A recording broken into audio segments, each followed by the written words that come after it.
standing on the bleachers and staring out onto Baltimore Polytechnic Institute's football field. 16-year-old Barrett Wynn looked angry. He yelled into his megaphone, a fist balled up at his side. But Wynn told his classmates, hundreds of whom gathered on the field Wednesday as part of a national protest against gun violence, that he was more than just mad. "I'm scared to death that one day I'm going to arrive in my car and leave in a coffin," he said. "I'm scared that one day I'm going to walk out into the hall and see my best friend bleeding to death." Students at the Baltimore High School were among thousands in Maryland and across the nation who poured out of their schools around 10 a.m. Wednesday in a coordinated effort to honor the 17 lives lost 1 month ago in the Marjorie Stoneman Douglas High School shooting. Students at the Parkland, Florida school have galvanized support from students across the country, leading to the collective action is the latest stand against gun violence in a movement that has centered around the voices of young people. Students at Poly laid down as a group on the football field for 17 minutes of silence to honor the Florida victims, trying to get her classmates to quiet down. One girl yelled out, "Come on guys. We're alive. They're dead." Find live updates from schools around Baltimore.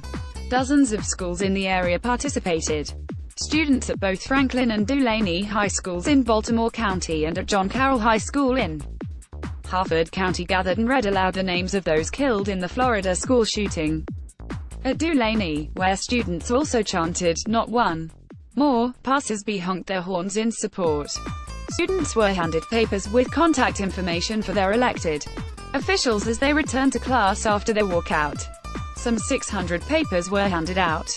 Junior Olivia Summons said that she and her classmates have grown up with the fear of school shootings, and called on Congress to enact stricter gun control legislation. "We cannot let our fate be decided by politicians who have never known what it is like to go through a lockdown drill just days after 17 students had their lives taken, knowing that you could be next, and there's nothing that your government wants to do about it," Summons said to Cheers.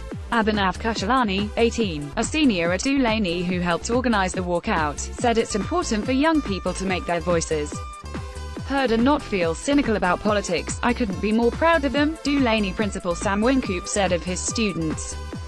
He estimated that 700 to 800 of Dulaney's 1,800 students participated in the walkout. Students rallying outside Annapolis High received similar praise. Some faculty members applauded them as they chanted. At Century High School in Carroll County, students gathered in the gym for a moment of silence. Outside Springdale Preparatory School in New Windsor, one student said she was missing history class but said she felt like she was part of history by gathering outside the school for the demonstration.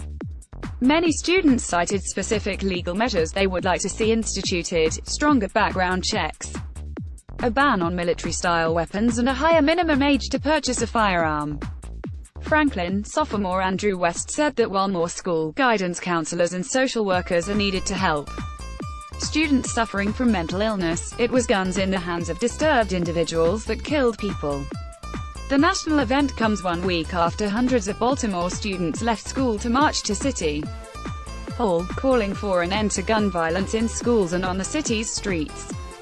Many of the Baltimore students who participated in Wednesday's walkout made it clear that their action was not just about remembering the Parkland victims, or even just about the victims of Columbine, Virginia Tech's Sandy Hook.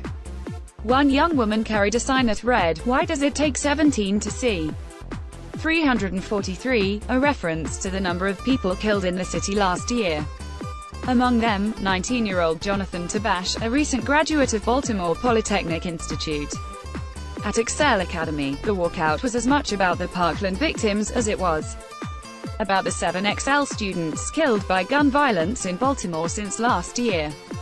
Bundled up and bracing against a bitterly cold wind in the shadow of their squad West Baltimore High School, they spoke the names of the schools departed one by one. "I felt that it was important that our students have their voice heard, especially as it relates to gun violence, because oftentimes our students feel that their voices are not heard within the larger community," Excel principal Tamatha Woodhouse said.